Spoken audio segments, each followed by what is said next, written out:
दोस्तों, करीब 15 से 20 आर्मी के जवान ट्रक पर सवार होकर ड्यूटी पर जा रहे थे। जिस रास्ते से आर्मी वालों का ट्रक जा रहा था, उसी रास्ते पर एक घमंडी पुलिस इंस्पेक्टर चेकिंग कर रहा था।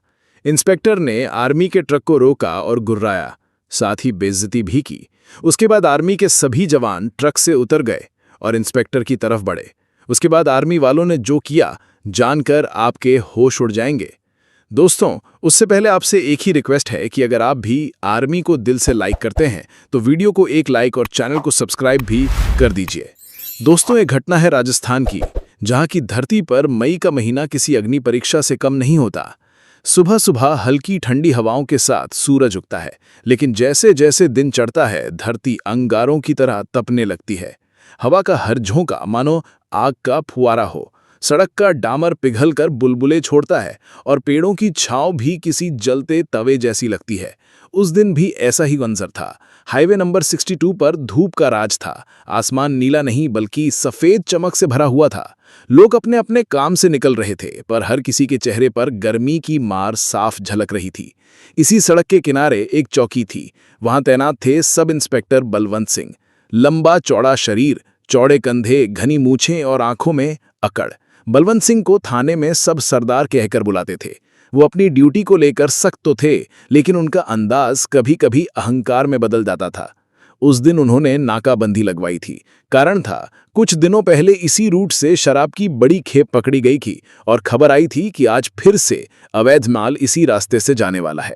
सड़क के किनारे बैरिकेड्स लगाए गए थे। पुलिस वाले पसीने से लथपथ होकर भी हर गाड़ी रोक रहे थे। कोई ट्रक, कोई जीप, कोई निजी कार, सबको रुकना पड़ रहा था। भाई जल्दी करो, धूप में खड़े खड़े जान निकल रही है, एक ड्राइवर ने शिकायत की। बलवंत सिंह ने आंखें तरेर कर कहा, अरे चुपचाप खड़े रहो, जब तक कागज नहीं दिखाओगे गाड़ी आगे नहीं जाएगी। ड्राइवर सहम गया। उसने जल्दी से कागज निकाले और सिपाही को थमा दिए। पुलिस वाले चालान काटते, कभी गाड़ी की डिक्की खोलते, कभी बैग की तलाशी लेते। ये नजारा देखकर आम लोग मन ही मन बुदबुदाते।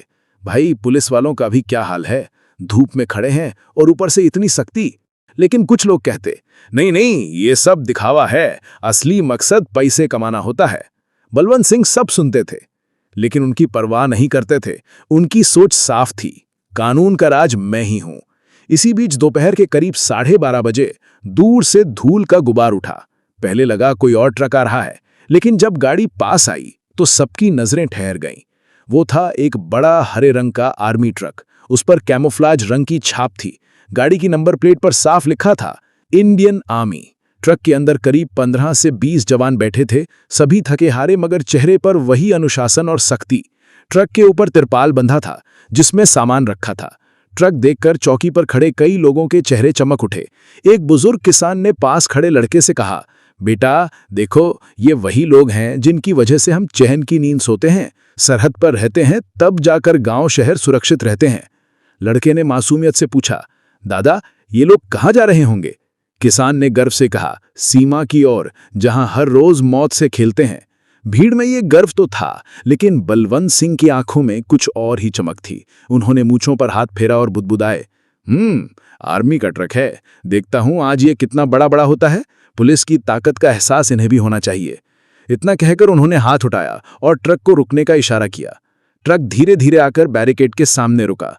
ड्राइवर ने ब्रेक लगाया और ट्रक के दरवाजे से एक जूनियर कमीशन्ड ऑफिसर उतरे। उनका चेहरा धूप से तपा हुआ था, लेकिन आंखों में संयम और आत्मविश्वास साफ झलक रहा था। जेसीओ ने आते ही पूछा, क्या बात है, हमें क्यों रोका गया? बलवंत सिंह ने अकड़ भरी आवाज में कहा, चेकिंग है, सब गाड़ियां रुक रही हैं, ये भी रुकेगी, कागज दिखाओ और ट्रक की तलाशी होगी। जेसीओ ने शांत स्वर में जवाब दिया, यह सरकारी ट्रक है, ड्यूटी पर जा रहा है, हमारे पास सारे दस्तावेज हैं, लेकिन हम बॉर्डर पर सप्लाई लेकर जा रहे हैं। अगर देर हो गई तो मुश्किल हो सकती है, कृपया समय बर्बाद मत कीजिए। लेकिन बलवंत सिंह के अहंकार को एक बात चुभ गई। ओहो, मतलब हमें पढ़ा रहे हो कि क्या करना है? यहाँ कानून मैं हूं, चाहे ट्रक आर्मी का हो या किसी मंत्री का, चेकिंग तो होगी ही। उतराओ सबको और सामान भी चेक करेंगे। भीड़ में हलचल मच गई। लोग हैरान थे, अरे पुलिस वाले आर्मी का ट्रक भी रोक रहे हैं, ये तो हद हो गई। कुछ जवान ट्रक से नीचे उतर आए। उनकी आंखों में गुस्सा साफ दिख रहा था, लेकिन अनुशासन उन्हें रोक रहा था। उनमें से एक जवान ने कहा, साहब हम देश की सेवा कर रहे हैं, हमें अपमानित मत कीजिए। लेकिन बलवंत सिंह मुस्कुराए और बोले, सेवा कर रहे हो तो ठीक है, लेकिन यहां मेरी ड्यूटी भी सेवा ही है, बिना चेकिंग के कोई नहीं जाएगा। भीड़ की सांसें थम गईं। हर किसी को लग रहा था कि अब कुछ बड़ा होने वाला है। सड़क पर खड़ी भीड़ का ध्यान अब पूरी तरह उस आर्मी ट्रक और पुलिस वालों की तरफ था। धूप इतनी तेज थी कि लोग पसीना पोंछते हुए भी वहां से हिलने को तैयार नहीं थे। हर किसी को ये देखने की उत्सुकता थी कि पुलिस और सेना के बीच ये खींचतान कहां जाकर रुकेगी। जूनियर कमीशन्ड ऑफिसर यानी जेसीओ ने अब संयम से बोलना शुरू किया। उनकी आवाज शांत थी, लेकिन लहजे में दृढ़ता थी। देखिए इंस्पेक्टर साहब, हम आपकी ड्यूटी समझते हैं। देश के अंदर कानून व्यवस्था बनाए रखना पुलिस की जिम्मेदारी है, लेकिन ये भी समझिए कि हम भी अपने देश की रक्षा के लिए निकले हैं। ये ट्रक बॉर्डर पर जाने वाली सप्लाई लेकर जा रहा है। अगर इसमें देरी हुई तो सीधा असर सीमा पर तैनात जवानों पर पड़ेगा। कृपया हमें रोके नहीं। भीड़ में खड़े कुछ लोग तुरंत बोल पड़े, सही कह रहे हैं साहब, जवानों को मत रोको, ये हमारी सुरक्षा के लिए जा रहे हैं, इन्हें परेशान क्यों कर रहे हो? लेकिन बलवंत सिंह जैसे किसी और ही दुनिया में खड़े थे। उनकी आंखों में वही पुराना अहंकार चमक रहा था। उन्होंने अपनी टोपी सीधी की, मूंछों को ताव दिया और हंसते हुए बोले, अरे वाह, तो अब पुलिस को आर्मी आदेश देगी? यहां कानून का पालन करवाने की जिम्मेदारी हमारी है, चाहे गाड़ी किसी की भी हो, आम आदमी की, नेता की या आर्मी की। चेकिंग होगी, समझ गए? जवानों को नीचे उतारो और ट्रक का सामान खाली करवाओ, तलाशी होगी। ये सुनते ही माहौल में गर्मी और बढ़ गई। कुछ जवान तुरंत ट्रक से नीचे उतर आए। उनके चेहरे पर गुस्सा साफ झलक रहा था, लेकिन उनकी ट्रेनिंग और अनुशासन उन्हें रोके हुए था। उनमें से एक जवान ने आगे बढ़कर कहा, साहब लहजा बदल लीजिए, हम सैनिक हैं, गुंडे बदमाश नहीं, आप हमसे ऐसे बात नहीं कर सकते। भीड़ ने जोर से तालियां बजा दी। कई लोगों ने कहा, सही जवाब दिया, सेना को अपमानित करना ठीक नहीं है। बलवंत सिंह का चेहरा लाल हो गया। उन्हें अपनी सत्ता को चुनौती मिलना बर्दाश्त नहीं था। उन्होंने गुस्से में चिल्ला कर कहा, चुप, ज्यादा जुबान मत चलाओ, पुलिस की वर्दी पहनी है हमने, यहाँ का कानून हमारा है, सेना हो या कोई और, सबको झुकना पड़ेगा। अब जवानों और पुलिस वालों के बीच माहौल गर्मा गया। दोनों तरफ लोग तनकर खड़े हो गए। जवान एक दूसरे को देख रहे थे, चेहरों पर संयम पर आंखों में गुस्से की ज्वाला। पुलिस वाले भी अपनी लाठियां कसकर पकड़ चुके थे।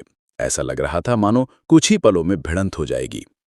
भीड़ में खड़े एक युवक ने मोबाइल निकालकर वीडियो बनाना शुरू कर दिया। कुछ और लोग भी रिकॉर्डिंग करने लगे। अब तो मामला बड़ा बनेगा, किसी ने कहा। अगर ये वीडियो वायरल हुआ तो पूरी सरकार हिल जाएगी। तनाव इतना बढ़ गया कि सड़क पर वाहनों की लंबी कतार लग गई। लोग धूप में खड़े होकर भी तमाशा देखने से पीछे नहीं हट रहे थे। इसी बीच जेसीओ ने स्थिति को संभालने की कोशिश की। उन्होंने हाथ उठाकर अपने जवानों को इशारा किया कि वे संयम बनाए रखें। फिर वे बलवंत सिंह की तरफ बढ़े और धीमे मगर ठोस स्वर में कहा, इंस्पेक्टर साहब, ये आपकी गलती है। आप चाहें तो हमारे कागज देख सकते हैं, लेकिन जवानों को उतरवाकर ट्रक की तलाशी लेने का अधिकार आपको नहीं है। ये सैन्य सामग्री है और नियमों के तहत इसकी चेकिंग पुलिस नहीं कर सकती। अगर आप जिद करेंगे तो हमें हमारे उच्च अधिकारियों को सूचना देनी पड़ेगी। बलवंत सिंह ने ठठाका लगाया, अरे वाह, अब धमकी भी दोगे?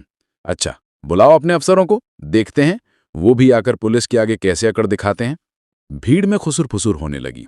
लोग हैरान थे, ये इंस्पेक्टर पागल हो गया है क्या? अपने ही जवानों से भिड़ रहा है, शर्म नहीं आती? जेसीओ ने अपने एक साथी को इशारा किया। जवान ने तुरंत मोबाइल उठाकर बॉर्डर हेडक्वार्टर पर फोन मिला दिया।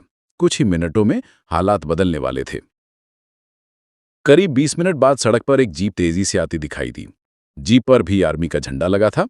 उसमें से एक मेजर साहब उतरे, ऊंचे कद, तेज निगाहें और चेहरे पर वही आत्मविश्वास जो हर अफसर में होता है।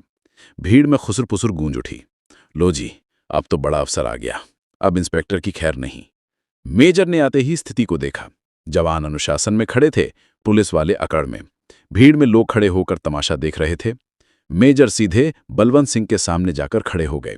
उनकी आवाज गहरी और सख्त थी। इंस्पेक्टर साहब, आप जानते भी हैं कि आप क्या कर रहे हैं। ये आर्मी का आधिकारिक वाहन है, इसमें संवेदनशील सामान है। अगर समय पर बॉर्डर तक नहीं पहुंचा तो इसका सीधा असर देश की सुरक्षा पर पड़ेगा। आपको अधिकार नहीं है कि आप इस तरह सेना के काम में बाधा डालें। भीड़ ने तालियां बजाईं। लोग मेजर के समर्थन में चिल्लाने लगे, सेना जिंदाबाद, हमारे जवानों का अपमान बर्दाश्त नहीं करेंगे। बलवंत सिंह का चेहरा उतर गया, लेकिन फिर भी उन्होंने आखिरी कोशिश की। देखिए मेजर साहब, हम तो सिर्फ अपना काम कर रहे हैं। हमें आदेश मिला है कि हर गाड़ी की चेकिंग हो, चाहे वो किसी की भी हो। मेजर की आंखें सख्त हो गईं। उन्होंने गुस्से में कहा, आदेश का मतलब अंधापन नहीं होता इंस्पेक्टर।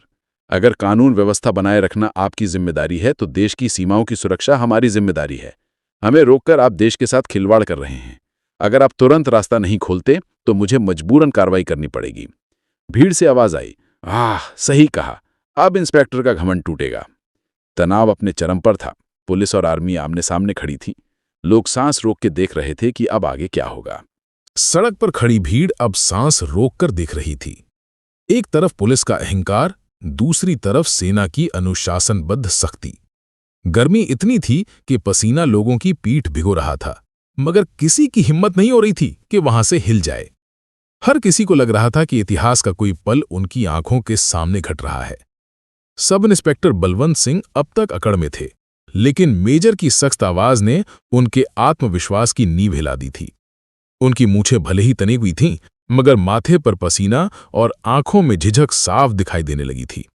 मेजर ने 2 कदम आगे बढ़कर कहा, इंस्पेक्टर साहब, आपकी ड्यूटी का हम सम्मान करते हैं, लेकिन आपको ये समझना चाहिए कि ये सेना का वाहन है।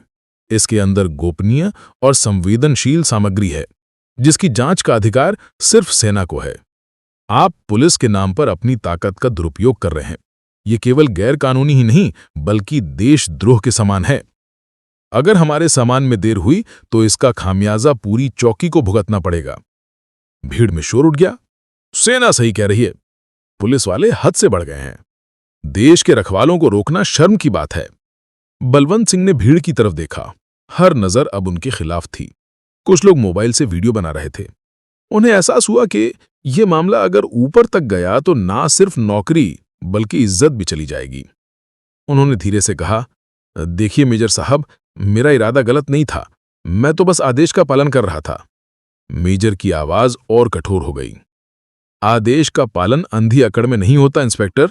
अगर आपको समझ नहीं है कि कहां रुकना चाहिए तो ये आपकी कमजोरी है। याद रखिए, हम दोनों ही वर्दी वाले हैं, लेकिन फर्क इतना है कि हम सरहद पर गोली खाते हैं और आप यहां जनता के बीच खड़े होकर नियम लागू करते हैं। हमें अपमानित करने का हक आपको किसी ने नहीं दिया। भीड़ ने फिर तालियां बजाईं। कुछ नौजवानों ने नारा लगाया, भारत माता की जय, इंडियन आर्मी जिंदाबाद। ये नारे बलवंत सिंह के कानों में हथौड़े की तरह पड़ रहे थे। उनकी आंखें झुकने लगीं। पहली बार उन्होंने महसूस किया कि पुलिस की वर्दी पहने होने के बावजूद उनकी इज्जत भीड़ की नजरों में खत्म हो चुकी है। उनके सिपाही भी अब चुप खड़े थे। वे समझ नहीं पा रहे थे कि अपने इंस्पेक्टर का साथ दें या चुप रहकर तमाशा देखें। बलवंत ने गहरी सांस ली। उनके होंठ कांप रहे थे। फिर अचानक उन्होंने हाथ जोड़ दिए। माफ कीजिए मेजर साहब, शायद मैं हद से बढ़ गया। मेरा मकसद आपको अपमानित करना नहीं था। कृपया इसे मेरी गलती समझकर माफ कर दीजिए। ये सुनते ही भीड़ में सन्नाटा छा गया। हर किसी ने सोचा, क्या सचमुच ये वही बलवंत सिंह हैं जो कुछ देर पहले दंभ में भरे खड़े थे? मेजर ने गंभीरता से कहा, इंस्पेक्टर साहब, माफी मांगने से गलती मिटती नहीं है, लेकिन अगर आप सच में अपनी गलती समझ गए हैं तो ये आपके लिए सबक होना चाहिए। याद रखिए, देश की सेवा करने वाले जवानों का रास्ता रोकना अपने ही देश को कमजोर करना है। अगली बार ये गलती मत दोहराइए। बलवंत सिंह ने सिर झुका लिया। उनकी आवाज कांप रही थी। जी, आगे से ध्यान रखूंगा। मेजर ने अपने जवानों को इशारा किया। वे वापस ट्रक में बैठ गए। गाड़ी का इंजन गरजने लगा। जब ट्रक आगे बढ़ा तो भीड़ ने जोरदार तालियां बजाईं और लोग गर्व से चिल्लाने लगे, सेना जिंदाबाद, भारत माता की जय। जवानों ने हाथ उठाकर भीड़ को सलामी दी। ट्रक धूल उड़ाता हुआ दूर निकल गया। धूप में चमकता हुआ तिरंगा और हरे रंग का वो ट्रक लोगों की आंखों में एक गर्व की चमक छोड़ गया। भीड़ धीरे धीरे छटने लगी, लेकिन बलवंत सिंह वहीं खड़े रहे। उनके सिपाही भी चुप थे। उस पल बलवंत सिंह का चेहरा झुका हुआ था। उनका सीना, जो हमेशा अकड़ से तना रहता था, अब ढीला पड़ चुका था। उन्होंने मन ही मन सोचा, आज मुझे सबक मिल गया। ताकत का घमंड इंसान को अंधा बना देता है। असली ताकत दिखावे में नहीं, बल्कि सेवा और त्याग में होती है। यही वजह है कि जनता सेना का सम्मान करती है और हमें तिरस्कार भरी नजर से देखती है। उनकी आंखों में उस दिन पहली बार नमी आई। एक बुजुर्ग किसान जो अभी तक पास खड़ा था, आगे आया और बोला, बेटा बलवंत, याद रखना, वर्दी चाहे पुलिस की हो या आर्मी की, उसका असली मकसद जनता और देश की रक्षा करना है। अगर तुम जनता या सेना का अपमान करोगे तो वर्दी की इज्जत मिट्टी में मिल जाएगी। आज से सबक लो। बलवंत सिंह ने सिर झुका के कहा। जी काका, आपकी बात जिंदगी भर याद रखूंगा। उस घटना के बाद बलवंत सिंह का रवैया बदल गया। अब वो चेकिंग के दौरान भी इंसानियत से पेश आते। उनकी आवाज से अकड़ कम हो गई और जिम्मेदारी की भावना बढ़ गई। लोगों के बीच ये किस्सा फैल गया। याद है जब इंस्पेक्टर बलवंत ने आर्मी का ट्रक रोका था और बाद में माफी मांगनी पड़ी थी। ये कहानी गांव-गांव में फैल गई। लोग इसे अक्सर सुनाते और कहते, देखो, घमंड चाहे पुलिस का हो या किसी और का, टूट कर ही रहता है। असली इज्जत तो उसी को मिलती है जो देश के लिए बलिदान करता है। चाहे कोई भी अधिकारी हो, चाहे इंस्पेक्टर हो या चपरासी, हर एक अधिकारी को एक दूसरे का सम्मान करना चाहिए, क्योंकि असली ताकत एकता में है। दोस्तों, आपके क्या विचार हैं? अपने विचार कमेंट में बताइएगा।